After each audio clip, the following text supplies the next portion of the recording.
¿Qué tal? Buenas tardes, buenas noches a todos. Estamos en un nuevo encuentro de las entrevistas realizadas en el marco de la Fundación Atlas.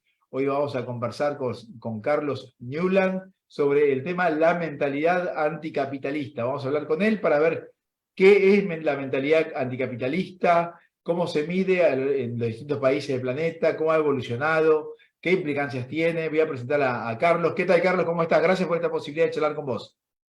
Gracias, Martín, gracias por la invitación. Bueno, vamos a presentarlo brevemente. Tiene un currículum muy amplio, pero vamos a leer los puntos centrales. Él es doctor en Ciencias Económicas, es licenciado en Economía por la UCA, es Master of Letters, Historia en la Universidad de Oxford, es doctor en Historia por la Universidad de Leiden, y él es director de la carrera de Ciencias Económicas en el marco de la Universidad Católica Argentina, ¿no, Carlos? Y decano.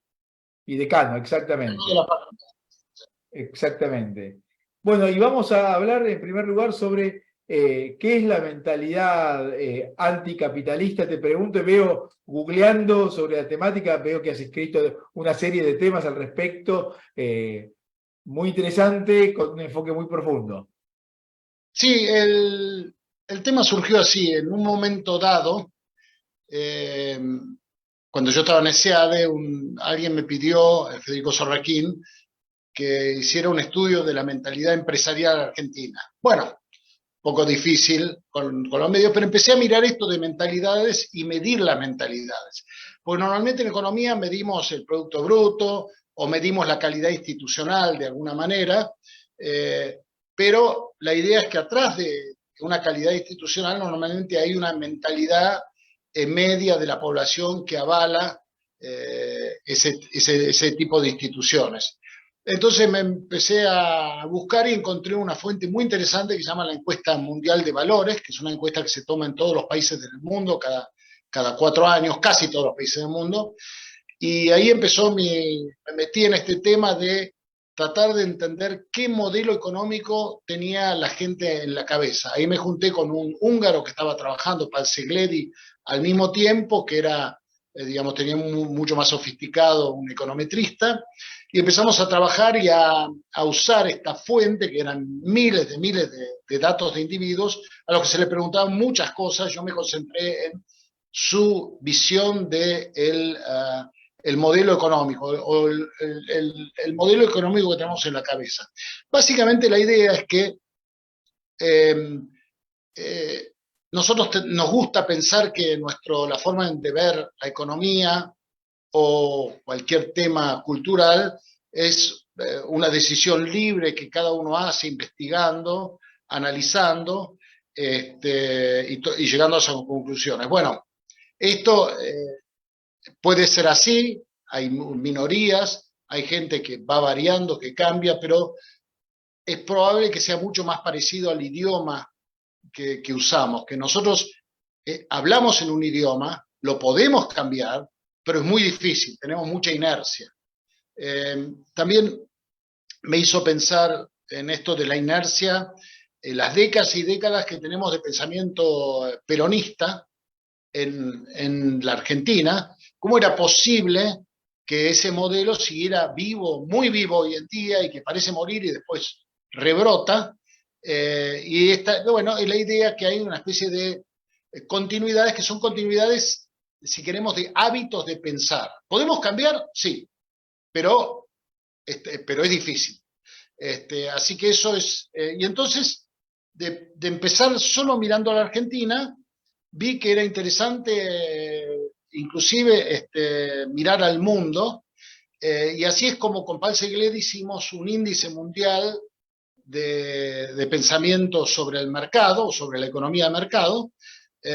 Hicimos rankings mundiales, o un ranking mundial, llamamos por el segundo ranking que ya terminamos, tratando de ver cómo era esto, cuán distinto era el argentino de cualquier otro individuo de cualquier otro país del mundo, ¿no?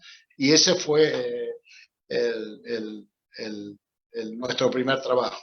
Entonces, ahí empezamos a ver que hay regiones en el mundo que las poblaciones son mucho más pro mercado. Y también hay evolución en el tiempo. El norte de Europa, los países, lo que llamamos la anglosfera, son todos países que, según estas encuestas, son mucho más favorables al mercado. Y no es sorprendente que tienen en general en las mediciones la mejor calidad institucional y los ingresos per cápita más elevados del mundo, ¿no? Y esta es gente que valora la competencia, valora la iniciativa privada, ese tipo de cosas. Puede haber también matices en cada país, por ejemplo, eh, los países del norte de Europa tienden a valorar más la igualdad o la equidad o la ayuda a intergrupos sociales, pero valoran mucho la eficiencia de la economía, la competencia. Y entonces, y después tenemos, bueno, todo el resto del mundo. Eh, eh, Estados Unidos solía tener el liderazgo en su visión pro mercado, eso se está perdiendo, lo vemos cada vez en las encuestas. Este es un fenómeno muy interesante que en los Estados Unidos las generaciones jóvenes son mucho, mucho menos pro mercado que los mayores de 40, digamos. Eso es un fenómeno que se está viendo y se ve también en las elecciones, una visión más, si queremos, favorable a ideas de tipo socialista, y en general se está viendo este fenómeno en las economías más ricas del mundo, donde hay una fuerte grieta entre generaciones. Esto no pasa en general en América Latina, por ejemplo, ¿no? Así que esa fue otra de los fenómenos interesantes, porque siempre ideológicamente se ha mirado a los Estados Unidos como el gran defensor de la economía, si queremos, capitalista, y probablemente esto esté cambiando hacia el futuro. Y mientras vos pensabas, venía a mi mente el tema de Alberdi, ¿no? Y el cambio, ¿no? Y la inmigración en Alberdi, ¿no? El rol de la inmigración en Alberdi y qué tipo de inmigración, ¿no? Y parecería ser que hay bastante vinculación entre la idea de el software mental y el progreso, las ideas del avance. Y por eso también te pregunto, en la Argentina actual hay... de acuerdo al software mental instalado, a la mentalidad, ¿no?, existente respecto de la actividad empresaria, creación de valor, etcétera, hay por lo menos dos Argentinas. Sí, yo pensé mucho sobre el tema. Siempre me impresionó que Ortega y Gasset, cuando vino en los 20 acá, le pareció que al argentino le gustaba un Estado grande, mirá, en esa época. Y además, él decía que a la Argentina le gustaba trabajar para el Estado donde no le exigían, y además que era muy fantasioso, que no era realista. Imagínense la combinación de esas dos cosas respecto a confeccionar un presupuesto deficitario, ¿no? Sos fantasioso, vas a creer que hay ingresos que no va a haber, gastos van a ser menos, y después tenemos el argentino siempre ha sido, y esto lo vemos antes del peronismo, si uno mira la declaración de Avellaneda de los radicales, no me acuerdo el año, creo que 43, muy parecida a la doctrina de Perón económica. Con Perón esto se encarna de manera muy, digamos, cohesionada. Creo que si pensamos que la marcha peronista, que es casi nuestro segundo himno nacional, ¿no? Se cantaba en todos lados, se cantaba en el PRO inclusive,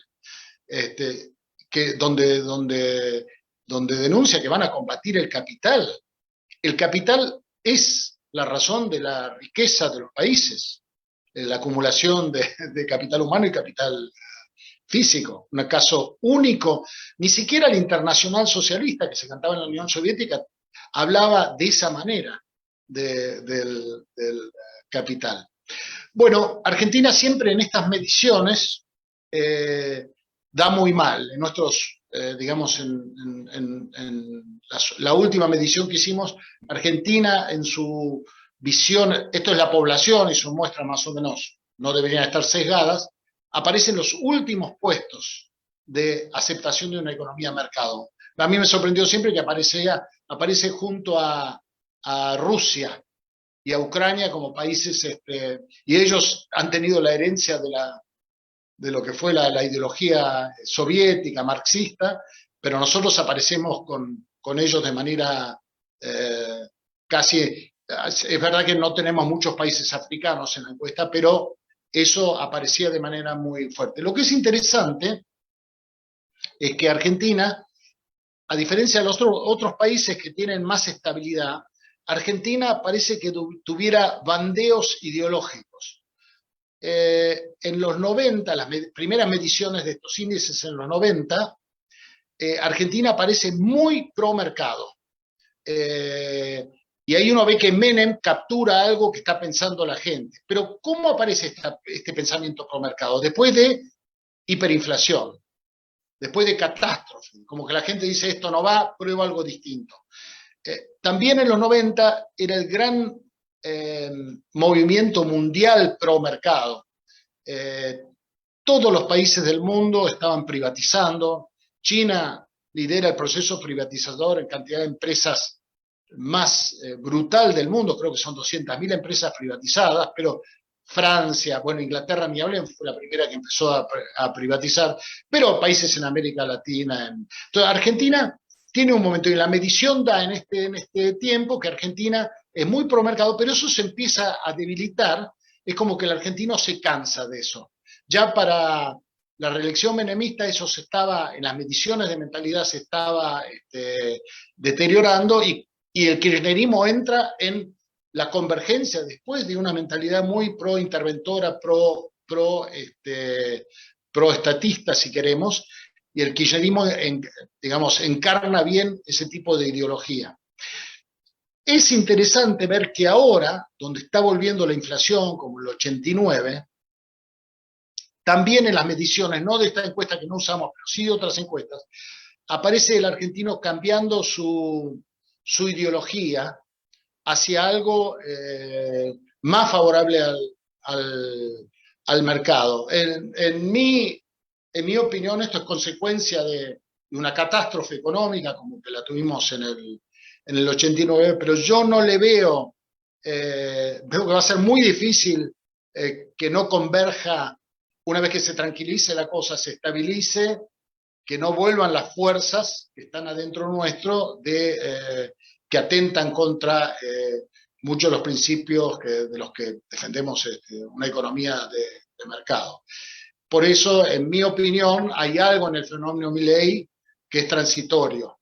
Y uno, la verdad, que si encuesta a la gente que lo apoya a Milei, es mucho más la bronca, pienso, a los políticos y lo que él llama la casta política, que a sus ideas, que las aceptan porque es él, pero que, digamos, va a costar, como le costó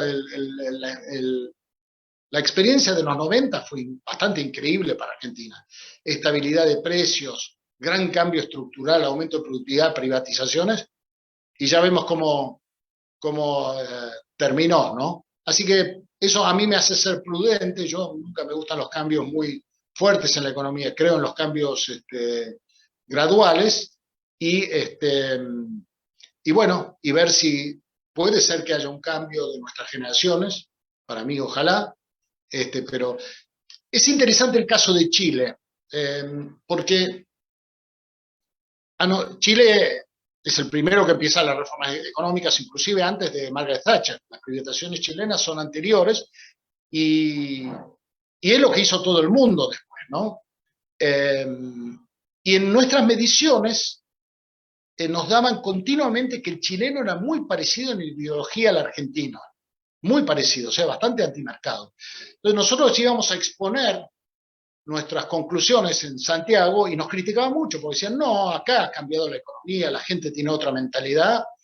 Me acuerdo de una comida con chilenos en una reunión en México, donde justo antes de las rebeliones, donde nosotros dijimos, mire, nosotros no creemos que la mentalidad del chileno se corresponde al sistema económico que tienen. Para mí están en un volcán.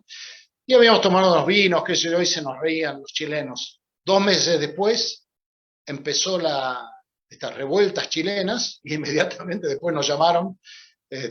A mí me tocó hacer un paper con Ocampo, tratando, nosotros lo llamamos una mirada argentina, tratando de decirle, miren, la mentalidad chilena no había cambiado estructuralmente. Lo que pasa es que como se desarrolló el sistema político, además hay que entender que una economía de mercado, eh, eh, digamos, yo creo en la racionalidad humana y creo que es observable los beneficios de las mejoras económicas. Por eso, algo sí va cambiando en la población cuando ve funciones realidades que están cambiando. Pero al mismo tiempo hay que decir que los hábitos antiguos, de la misma manera que yo no creo que con esta catástrofe electoral que tenga el peronismo va a morir el peronismo, para nada. Yo creo que va a entrar a un segundo plano y va a estar ahí en el futuro, quizás de manera distinta, pero de alguna manera va a permanecer. Y te pregunto para ir cerrando, muchas personas culpan a Perón por todos los males de la Argentina. Y la pregunta es si Perón es el gran demonio o Perón simplemente vendió lo que una parte de la sociedad quería comprar. Yo creo, primero yo creo que el intervencionismo fuerte en la Argentina empieza en los 30, no con Perón. De hecho, de alguna manera, Perón es la continuidad de los 30. Eh, Varios tipos de cambio, juntas interventoras, intervención en la economía, subsidios, pero yo creo que el peronismo, el rasgo principal del peronismo es que produce una distorsión violenta del tipo de cambio. Crea un sistema dual de tipo de cambio que atenta contra la ventaja comparativa. Yo escribí un artículo sobre eso en ese libro que se llamó La economía de Perón, con Martín Cuesta, donde tratamos de medir esto, y históricamente, no me acuerdo exactamente, pero más o menos el productor argentino recibía algo así como 60% del precio internacional de grano, por ejemplo.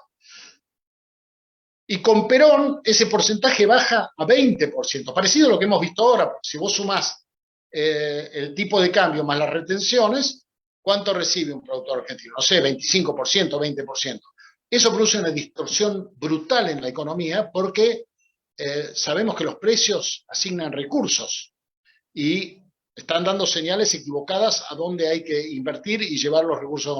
Para mí, el peronismo es el culpable de ese divorcio y bueno, y después, por supuesto, hay otros errores tremendos del peronismo, como la estatización de los ferrocarriles, que fue, como el de YPF estamos viendo ahora, el peor negocio para que el Estado intervenga en un sector que iba desapareciendo y que sufría la competencia de los vehículos automotores y que le costó al Estado mantenerlo unos subsidios gigantescos que el mismo Perón los observó, porque el peor paro que tuvo Perón fue el de los ferroviarios. Así que yo creo que Perón, de alguna manera, y si no, no es explicable, como alguien en un año gana una elección contra un sistema político, partidos políticos muy antiguos, algo estaba captando él que no estaban captando el resto, ¿no? Y para finalizar te pregunto si ves que la mentalidad capitalista en el mundo está avanzando, retrocediendo, ambas, ninguna de las dos, depende en qué sociedades. Mira, en nuestras últimas mediciones hay algunos cambios. Por ejemplo, países desarrollados que eran muy pro mercado, bueno, veamos a quienes les eligen los norteamericanos, pero inclusive mirá Nueva Zelanda, que aparecía como el país más pro-capitalista del mundo, tuvo una primera ministra que se autotitulaba socialista. En el último ranking que hicimos, los que aparecen donde el sentimiento pro mercado está apareciendo son entre los entre muchos países que estaban atrás en la cortina de hierro, que son los que están más cercanos a Europa.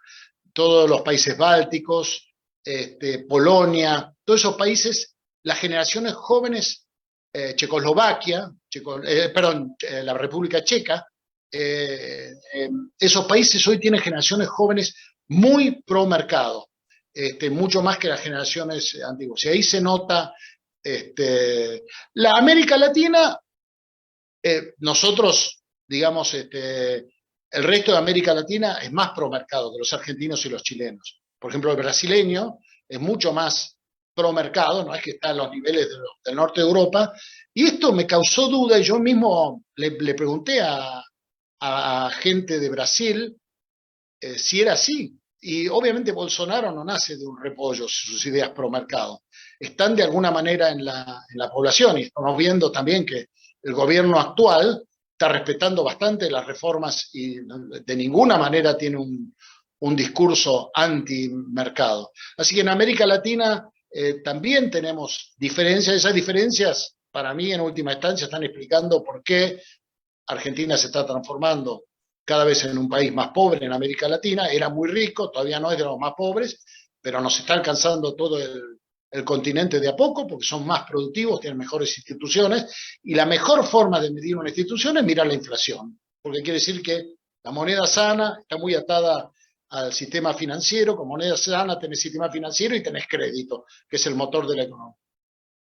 Carlos, muchísimas gracias por esta posibilidad de charlar con vos y desarrollar este concepto tan importante y se abren muchísimas ventanas para seguir conversando. Te agradecemos mucho. Hemos hablado con Carlos Newland sobre la mentalidad anticapitalista.